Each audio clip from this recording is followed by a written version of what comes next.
Hello friends, मैं विक्की टूनवाल और स्वागत है आपका हमारे यूट्यूब चैनल के ऑनलाइन क्लासेस में।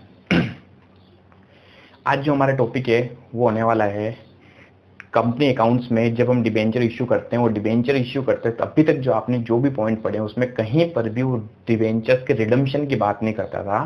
रिडम्पशन का मतलब क्या है पहले तो ये समझते हैं। हमारा जो टॉपिक है वो है debenture issued on condition of redemption.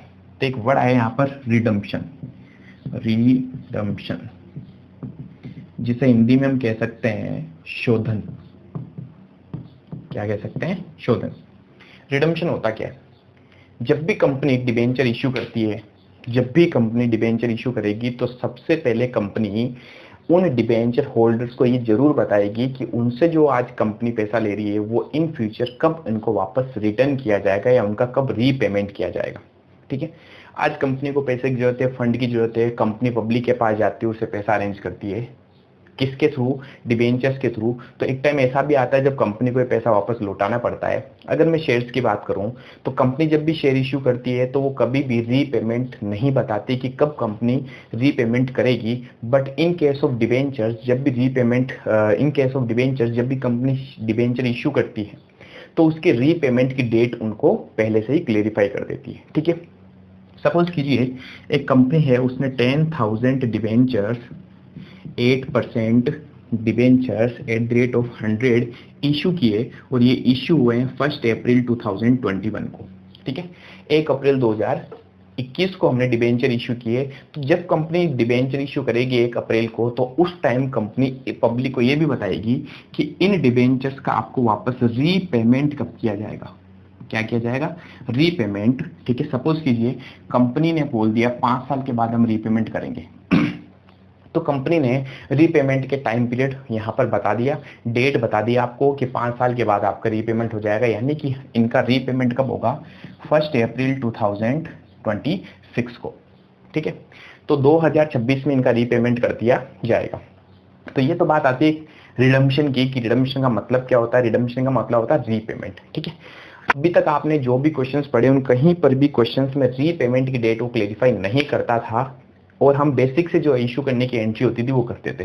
But अब जो हमारा टॉपिक होने वाला वो यही होने वाला है कि अगर आप इशू कर रहे हो डिबेंचर्स, ध्यान रखना इशू करने की एंट्री करनी है अपने को, रिडम्पशन की एंट्री हमारे सिलेबस में नहीं है। बट रिडम्पशन का एक छोटा सा पॉइंट जरूर हमारे सिलेबस में। ठीक है, जब भी कंपनी डिबेंचर इशू करती है और अगर आपको क्वेश्चंस में उसका रीपेमेंट दिया हुआ होता है, ठीक है, रीपेमेंट मतलब रिडम्पशन का अमाउंट दिया हुआ होता है कि आप कितने में इसका रिडम्पशन करेंगे, तो इस केस को ही अपन बोलते हैं debentures issued on condition of redemption.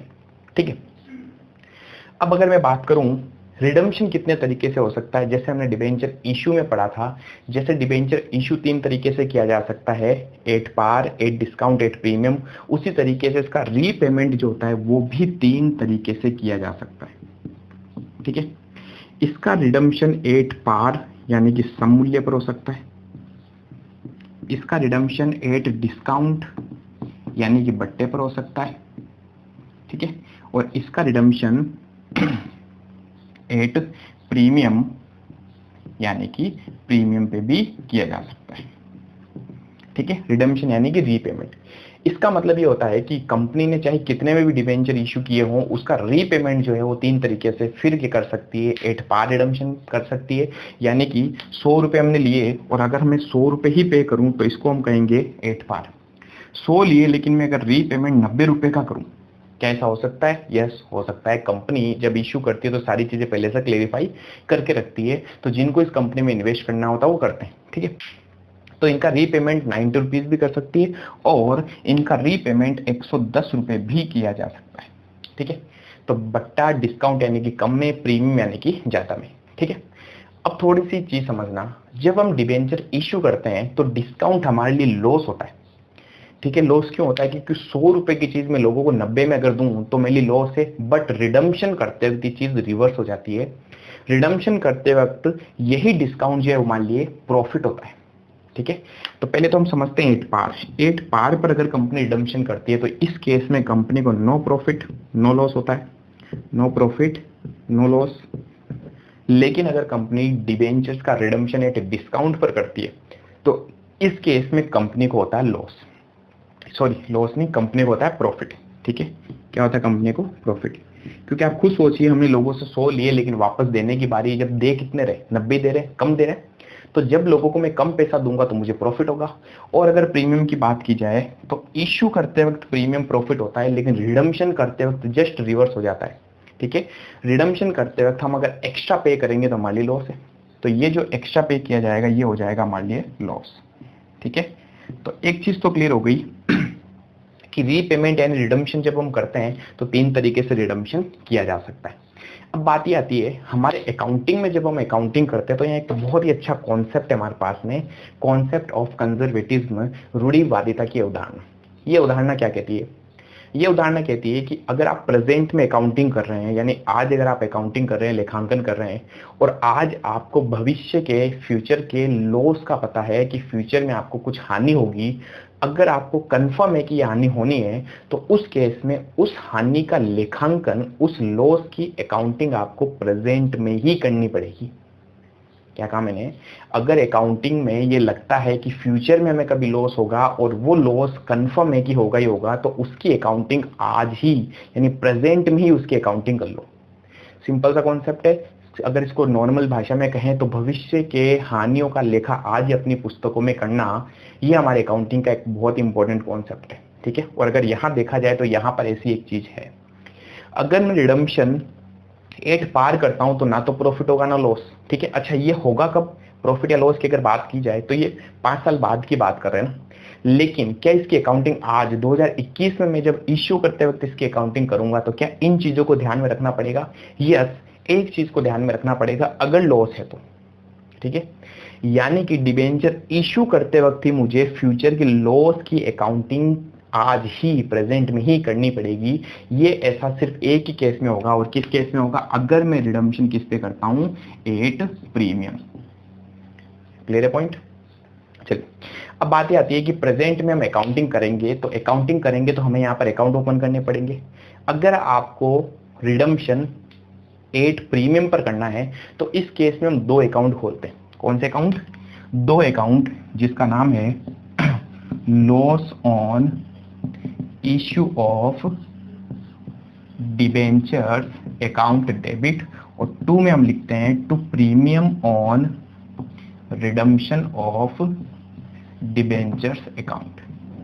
ये 2 अकाउंट अपने को खोल देना है। किस केस में? जब हम रिडम्पशन किस पे करेंगे? 8 प्रीमियम पे करेंगे, उस केस में ही अपने को ये करना है। 8 पार पे रिडम्पशन होने पर कुछ नहीं करना, सिर्फ इशू करने की एंट्री करो। 8 डिस्काउंट पर अगर रिडम्पशन हो रहा है तो भी कुछ नहीं करना, क्योंकि फ्यूचर के जो प्रॉफिट्स होते हैं उसकी अकाउंटिंग आज नहीं की जाती, फ्यूचर के लॉस की अकाउंटिंग आज की जाती केवल। ठीक है, तो अगर आपको भविष्य का लॉस नजर आ रहा है तो उसकी अकाउंटिंग के लिए अकाउंट ओपन कर देने, फ्यूचर के प्रॉफिट को हम जब होगा तब देखा जाएगा, ये करना अपने को। ठीक है, यानी कि इस केस में जब ऑन कंडीशन ऑफ रिडम्पशन हम डिबेंचर इशू करें तो याद रखना, दिमाग में सिर्फ एक चीज रखना, अगर आपको रिडम्पशन की प्राइस दे रखी है, अगर रिडम्पशन 8 प्रीमियम पर हो रहा है तो इशू करने के एंट्रीज के साथ ये 2 अकाउंट और अपने को ओपन कर देना है, और यहाँ पर जितना भी लॉस होगा फ्यूचर का, जैसे इसमें 10 रुपए का लॉस है, वो 10 रुपए अपने को यहाँ लिख देने। क्लियर है पॉइंट? चलिए, तो बहुत अच्छा कॉन्सेप्ट था। सबसे ज्यादा बच्चे जो कंफ्यूज होते हैं वो इसी कॉन्सेप्ट में होते हैं। इस क्वेश्चन के अंदर 19 जो क्वेश्चन मैं आपको करवाऊंगा उसमें होते हैं। चलिए, तो अब हम स्टार्ट करते हैं क्वेश्चन नंबर 19।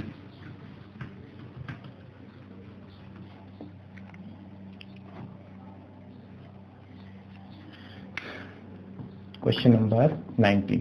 अब देखिए क्वेश्चन नंबर 19 में क्या है।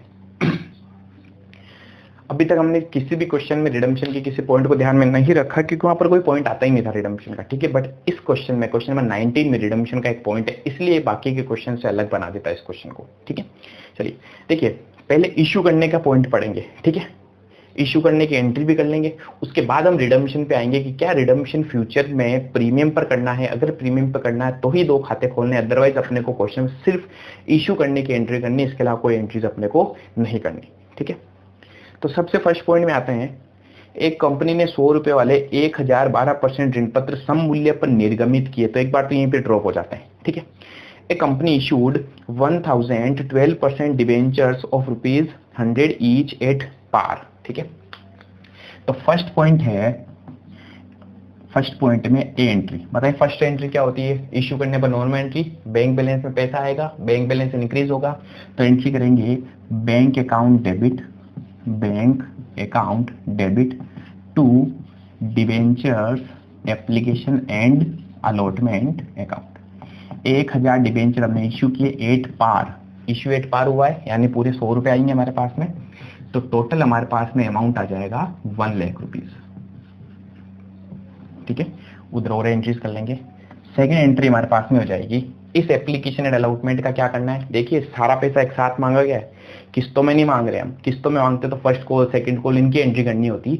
जब सारा पैसा एक साथ मांग लिया जाता है तो हम अकाउंट खोलते हैं एप्लीकेशन एंड अलॉटमेंट का। ठीक है, फिर इस एप्लीकेशन एंड अलॉटमेंट को अपने को परसेंटेज डिबेंचर्स में ट्रांसफर कर देना है। तो एंट्री जाएगी debentures application and allotment account debit to percentage debentures थे हमारे पास 12% टू 12% डिबेंचर्स अकाउंट 1 लाख।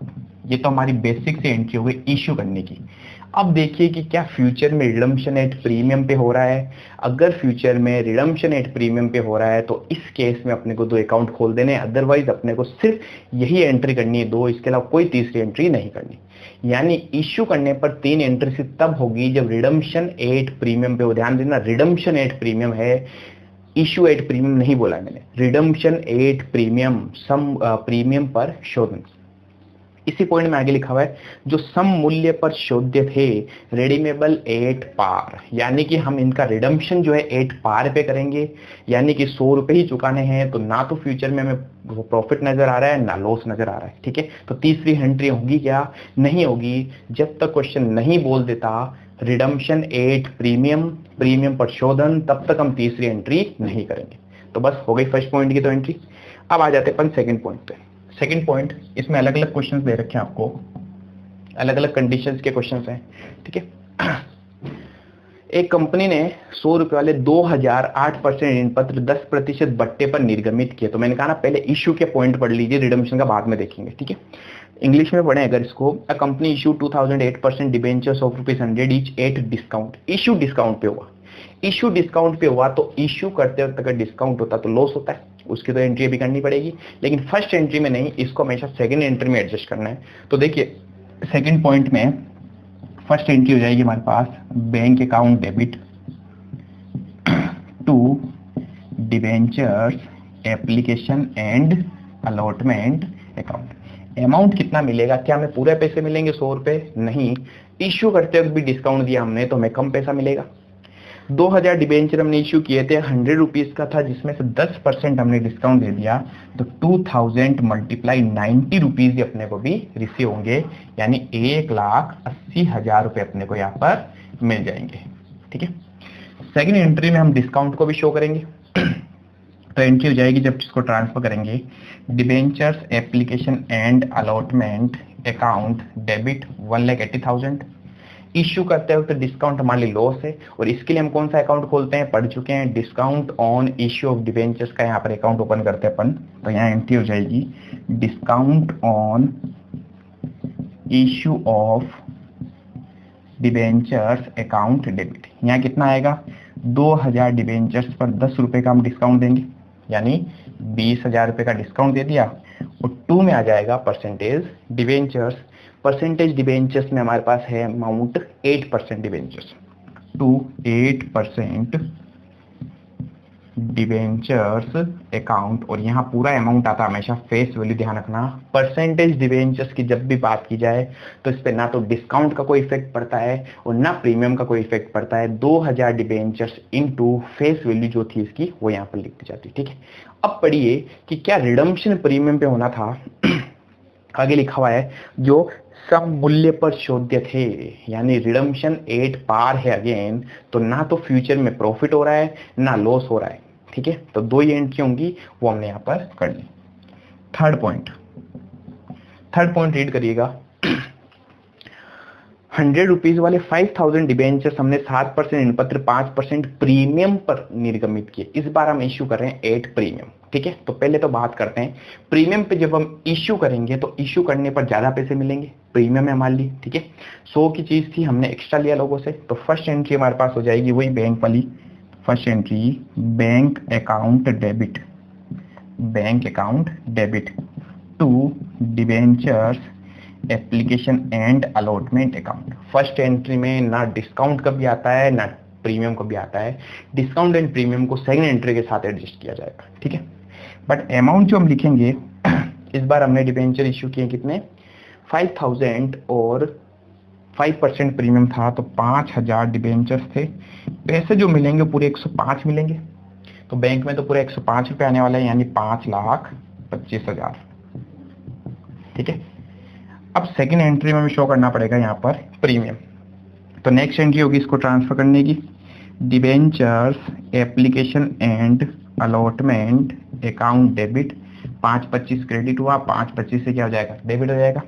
2 में चला जाएगा to 7% debentures, to 7% debentures.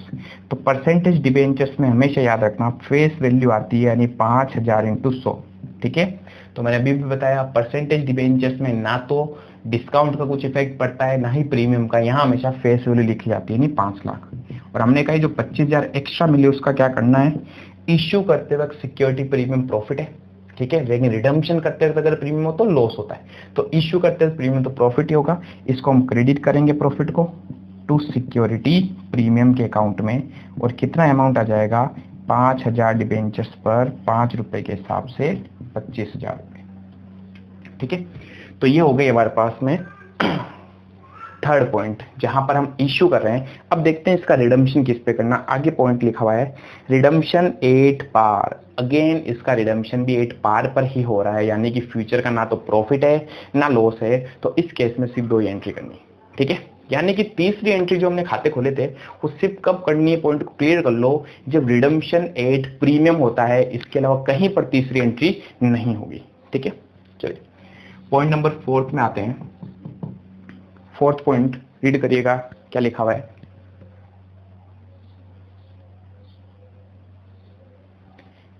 Fourth point में हमारे पास में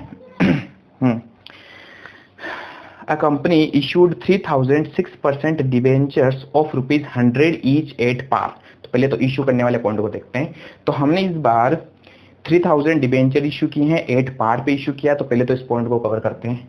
फर्स्ट एंट्री हमारे हो जाएगी बैंक अकाउंट डेबिट, पैसा आएगा bank account debit to debentures application and allotment account.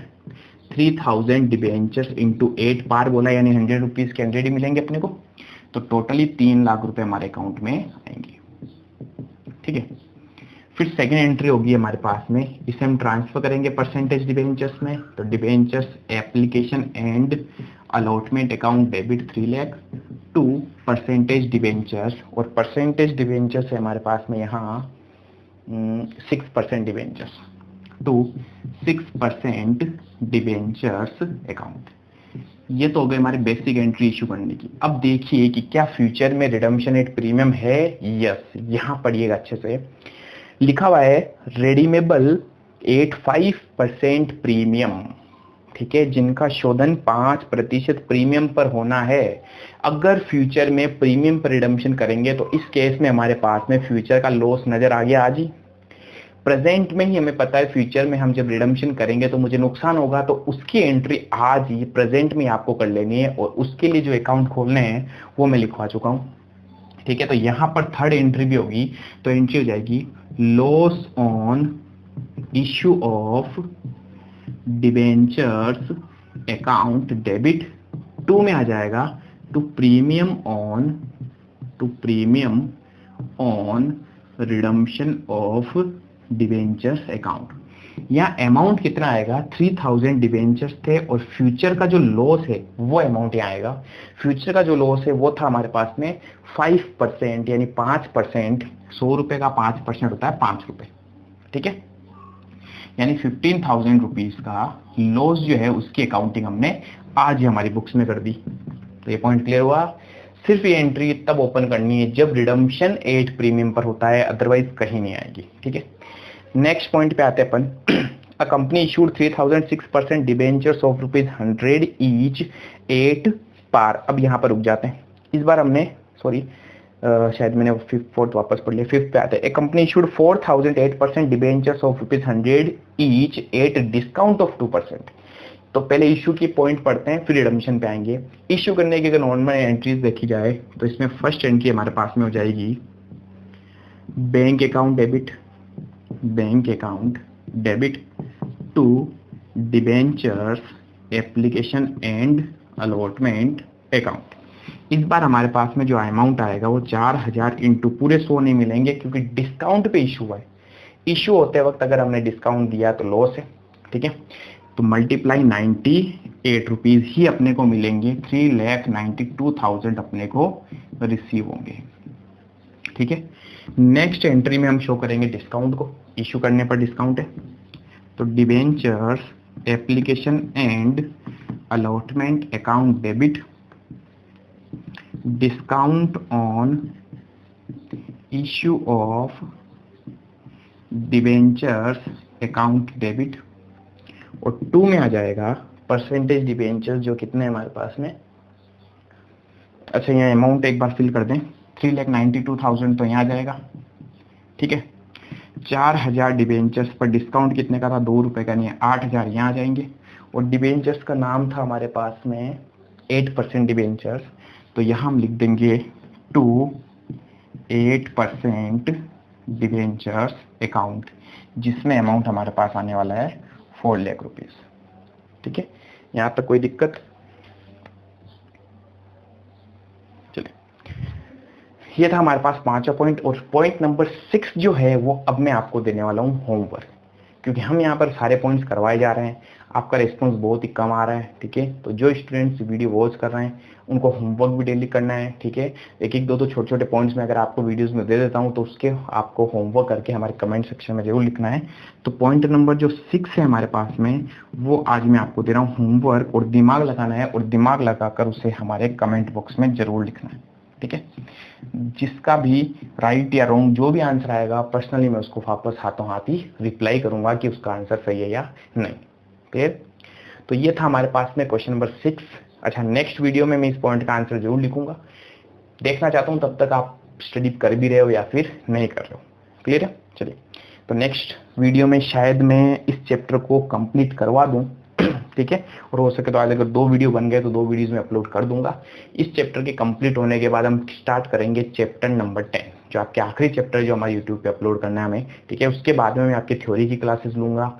और अगर हमारे एग्जाम के अंदर MCQs क्वेश्चन, जैसा कि कल कमेंट किया था रिया जैन, अगर MCQs हमारे इस बार के एग्जाम्स के पैटर्न में बनते हैं तो उसके लिए मैं हर एक चैप्टर के लिए सारे MCQs यहीं पे आपको करवाऊंगा।